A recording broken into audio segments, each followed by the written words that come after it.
BBC বাংলার সান্ধ্য অধিবেশন প্রবাহতে আপনাদের স্বাগত।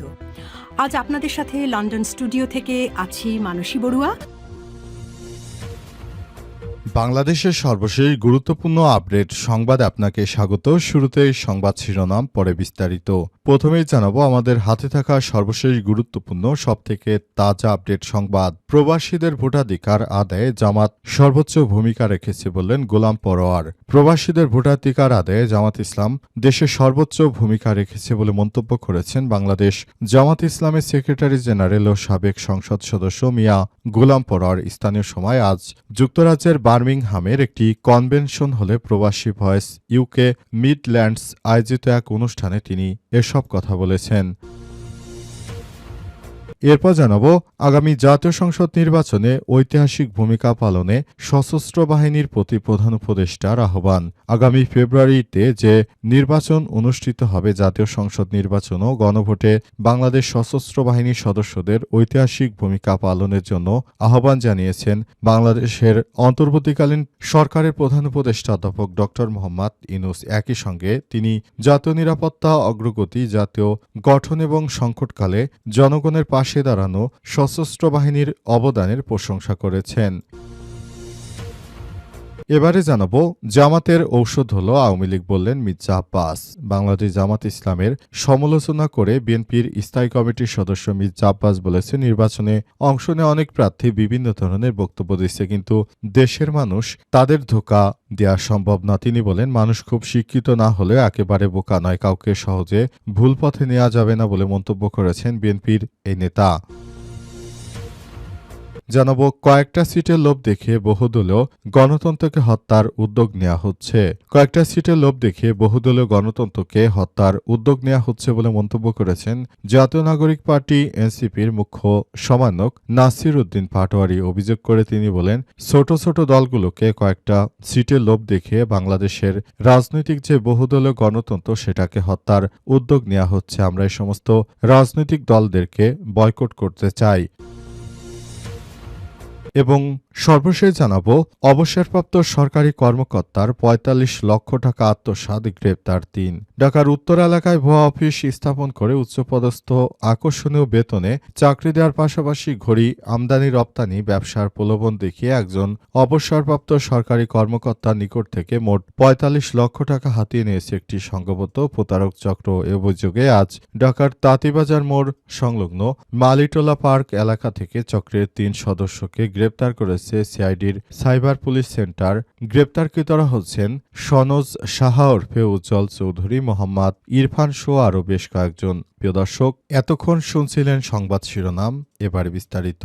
তবে তার আগে বন্ধুরা অনুরোধ থাকবে এই সংবাদটিতে একটি লাইক দিন। এই চ্যানেল আপনি নতুন হয়ে থাকলে আমাদের সংবাদটি দেখতে দেখতে চ্যানেলটি সাবস্ক্রাইব করে রাখুন। কমেন্ট করে বন্ধুরা আপনার মূল্যবান মতামত জানিয়ে দিন আপনি বিশ্বের কোন দেশ থেকে বা বাংলাদেশের কোন স্থান থেকে আমাদের সংবাদটি দেখছেন এবং শুনছেন। আর বন্ধুরা সংবাদটি আপনার সোশ্যাল মিডিয়া ফেসবুকে শেয়ার করে বন্ধুদেরও দেখার সুযোগ করে দিন। আর গাজা যুদ্ধে আপনি যদি নিরীহ ফিলিস্তিনিদের ভালোবেসে থাকেন, কমেন্টে ইয়েস লিখে বিশ্ববাসীকে জানিয়ে দিন।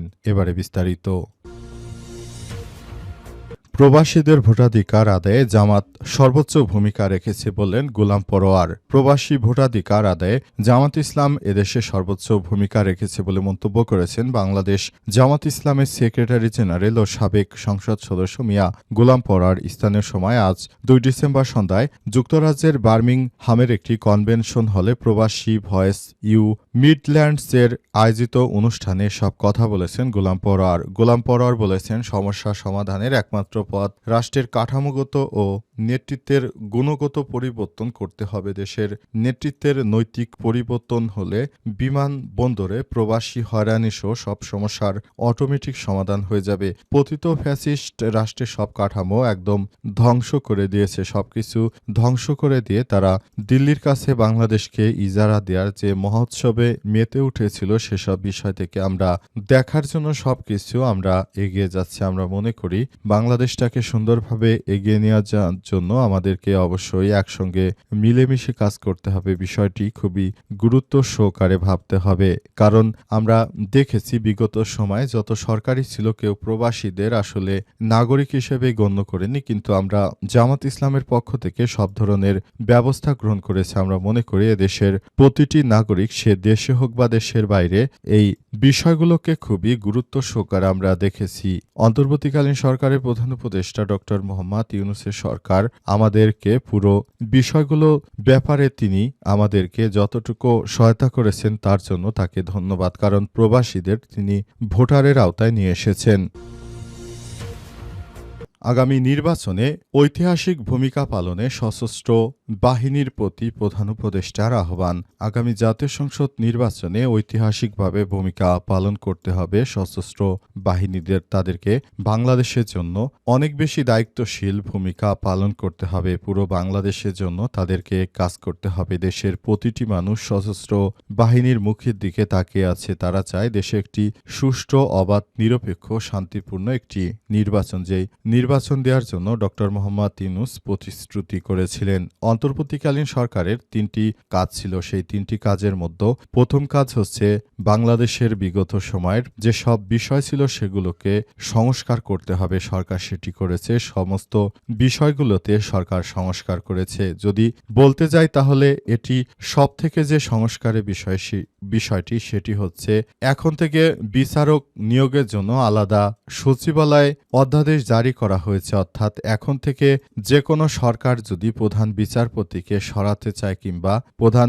বিচারপতির উপর চাপ প্রয়োগ করতে চায় তাহলে পারবে না। কারণ এখন থেকে বিচারপতি অর্থাৎ প্রধান বিচারপতি নিয়োগ হবে আলাদা অধ্যাদেশ জারি করা হয়েছে, যেহেতু আলাদা সচিবালয়ের মাধ্যমে এটি নিয়োগ দেওয়া হবে। এজন্য সরকার চাইলেই আর আগের মতো অবৈধ নির্বাচন করে তারপর ক্ষমতায় থাকতে পারবে না। এটি বাংলাদেশের সবথেকে বড় সংস্কার। এছাড়াও বাংলাদেশের সংসদে উচ্চকক্ষে পিআর পদ্ধতি চালু করেছেন ডক্টর মোহাম্মদ ইউনূস। এই সংস্কারটি হওয়া খুবই জরুরি ছিল। কারণ দেখা যাচ্ছে যারা প্রধান রাজনৈতিক দল থাকবে তাদের অধিকাংশই কিন্তু মন্ত্রী পর্যায়ে চলে যাবে। কিন্তু এখন যদি জামাত ইসলামের পক্ষ থেকে 10 জন নির্বাচিত হয় তাহলে এই 10 জনের মধ্যে সংখ্যানুপাতিক পদ্ধতিতে এখান থেকেও মন্ত্রী দিতে হবে। সুতরাং এই বিষয়টি খুবই গুরুত্ব পেয়েছে সংস্কারের পর ছিল শেখ হাসিনার বিচার, সেটিও অন্তর্বর্তীকালীন সরকার অনেকটা এগিয়ে এনেছেন। আর তার তৃতীয় কথা ছিল হচ্ছে বাংলাদেশে অবাধ, সুষ্ঠু ও নিরপেক্ষ নির্বাচন করা। সেই নির্বাচনের ব্যাপারটিও অন্তর্বর্তীকালীন সরকার খুব ভালোভাবে করছেন। সুতরাং তিনি যে তার দায়িত্বগুলো যথাযথভাবে পালন করছেন সেটি আর বলার অপেক্ষা রাখে না। তাই তিনি প্রশাসনের সমস্ত কর্মকর্তাদেরকে জানিয়েছেন এবারের জাতীয় সংসদ নির্বাচনে তারা যেন সর্বাত্মকভাবে সহায়তা করে, যাতে করে দেশে একটি অবাধ, সুষ্ঠু ও নিরপেক্ষ নির্বাচন হয়। এই নির্বাচনটা যেন ইতিহাসের সবথেকে ভালো মানের নির্বাচন হয়, সেই ব্যাপারটি অন্তর্বর্তীকালীন সরকার সমস্ত বাহিনীদেরকে আহ্বান জানিয়েছে। আগামী জাতীয় সংসদ নির্বাচনে যেন তারা সবথেকে ভালোভাবে সহায়তা করে, যাতে করে বাংলাদেশের নির্বাচনটা হয় ইতিহাসের সবথেকে ভালো মানের একটি নির্বাচন। জামাতের ঔষধ হলো আওয়ামী লীগ, বললেন মির্জা আব্বাস। বাংলাদেশ জামাত ইসলামের সমালোচনা করে বিএনপির স্থায়ী কমিটির সদস্য মির্জা আব্বাস বলেছেন, নির্বাচনে অংশ নেওয়া অনেক প্রার্থী বিভিন্ন ধরনের বক্তব্য দিচ্ছে, কিন্তু দেশের মানুষকে ধোঁকা দেওয়া সম্ভব নয়। তিনি বলেন, মানুষ খুব শিক্ষিত না হলেও একেবারে বোকা নয়, কাউকে সহজে ভুল পথে নেওয়া যাবে না। বলতে খারাপ শোনালেও আপনাদের ওষুধ হলো আওয়ামী লীগ। বিএনপি নেতা আব্বাস বলতে গেলে বিগত সময় আমরা দেখতে পেয়েছি এই আব্বাস তিনি কিন্তু দেশের অভ্যন্তরেই ছিলেন এবং তার প্রতিষ্ঠিত ঢাকা ব্যাংক কিন্তু ভালোভাবেই চলেছে, কিন্তু কখনোই মির্জা আব্বাসের উপর ওরকমভাবে কোনো আক্রমণও হয়নি। যেমনটা আক্রমণ হয়েছিল তারেক রহমানের উপর, যেমনটা আক্রমণ হয়েছিল খালেদা জিয়ার উপর, কিন্তু তারেক রহমানের উপর বা খালেদা জিয়ার উপর যতটা আক্রমণ হয়েছে তার কিছুই কিন্তু হয়নি মির্জা আব্বাস কিংবা বিএনপির আরও বেশ কয়েকজন নেত্রীর উপর, যাদের নাম নাই বা বললাম। কিন্তু দেখা গিয়েছে বাংলাদেশে যেমন সালাউদ্দিন সালাউদ্দিন কাদের চৌধুরী তাকে কিন্তু শেখ হাসিনা ফাঁসির রশিতে ঝুলিয়েছে। সুতরাং এসব কিছু থেকে বোঝা যায় আওয়ামী লীগের সময় সবথেকে সুবিধা নিয়েছে এই মির্জা আব্বাসের মতো ব্যক্তিরা, কিন্তু এখন তারা শুরু করেছে জামাত ইসলামের বিরোধিতা। 5ই আগস্টের আগে বাংলাদেশ জামাত ইসলামের ছাত্র সংগঠন ইসলামী ছাত্র শিবির যতটা ভূমিকা রেখেছে তার কিন্তু কিছুই ভূমিকা রাখেনি এই বিএনপি। কারণ বিএনপির মহাসচিব মির্জা ফখরুল ইসলাম আলমগীর প্রথমেই তিনি বলেছিলেন যে বিএনপি নাকি এই আন্দোলনের সঙ্গে নেই, তবে পরবর্তীতে যখন দেখা গেল আন্দোলন তীব্র থেকে তীব্র হচ্ছে তখন বিএনপিও আন্দোলনে যোগ দিল। তার মানে তারা বুঝতে পেরেছিল যখন যে এই ছাত্রদের আন্দোলন সফল হতে চলেছে তখনই কিন্তু তারা ছাত্রদের এই আন্দোলনের সঙ্গে যোগ দিয়েছে। সুতরাং এর থেকে বোঝা যায় রিস্ক নিয়েছে ছাত্ররা বা জামাত শিবির, কিন্তু ফল ভোগ করলো বিএনপি। সুতরাং এই বিষয়টি এখন তারা বলছে যে জামাত ইসলামের জন্য নাকি আওয়ামী লীগই ঠিক ছিল। তাহলে কাদের জন্য ঠিক ছিল সে বিষয়টি বাংলাদেশের মানুষের কাছে এখন দিনের মতো পরিষ্কার। কয়েকটা সিটের লোভ দেখিয়ে বহুদলীয় গণতন্ত্রকে হত্যার উদ্যোগ নেওয়া হচ্ছে। কয়েকটা সিটের লোভ দেখিয়ে দেশে বহুদলীয় গণতন্ত্রকে হত্যার উদ্যোগ নেওয়া হচ্ছে বলে মন্তব্য করেছেন জাতীয় নাগরিক পার্টি এনসিপির মুখ্য সমন্বয়ক নাসির উদ্দিন পাটোয়ারি। অভিযোগ করে তিনি বলেন, ছোট ছোট দলগুলোকে কয়েকটা সিটের লোভ দেখিয়ে বাংলাদেশের রাজনৈতিক যে বহুদলীয় গণতন্ত্র সেটাকে হত্যার উদ্যোগ নিয়েছে একটি দল। বিকেলে আগারগাঁও প্রধান নির্বাচন কমিশন সিসিএমএম নাসির উদ্দিনের সঙ্গে বৈঠক শেষে প্রেস ব্রিফিংয়ে সব কথা বলেছেন নাসির উদ্দিন পাটোয়ারি। তিনি বলেন, আমরা বুঝতে পেরেছি আসলে দেশের যে বিষয়গুলো আমরা এতদিন ধরে ভাবতাম আসলে সেটাই সত্য। কারণ একটি দল কখনোই দেশে সংস্কার চায় না। তারা জানে দেশে যদি সংস্কার হয়ে যায় তাহলে একবার যদি তারা ক্ষমতায় না আসে, আর আশা করা যাচ্ছে তারা ভবিষ্যতে কখনোই ক্ষমতা আসতে পারবে না, তাই নিজেদের ক্ষমতাকে পাকাপোক্ত করে রাখার জন্য তারা এই ব্যবস্থা গ্রহণ করেছে। তারা দেশে সংস্কার চায় না। আবার আমরা যদি সংস্কার করতে যাই তাহলে সংস্কারটাকে বাধাগ্রস্ত করা হচ্ছে। সংস্কার চায় না বিদায় আজ 53 বছর ধরে বাংলাদেশের এই করুণ পরিণতি ভোগ করতে হচ্ছে। তাই সবাইকে বলবো, আপনারা এই রাজনৈতিক দলকে চিনে রাখুন। এরা বহুদলীয় গণতন্ত্র হত্যার মাস্টার মাইন্ড। এদেশের মানুষ চিনে ফেলেছে এদেরকে। এখন এদেশের মানুষ এদের বিরুদ্ধে যথাযথ ব্যবস্থা নেবে, কিন্তু এদেশের মানুষ সেই রায় দিবে বলে হুঁশিয়ারি করেছেন তিনি। আজ নির্বাচন কমিশনের সঙ্গে বৈঠকের পর এসব কথা জানিয়েছেন।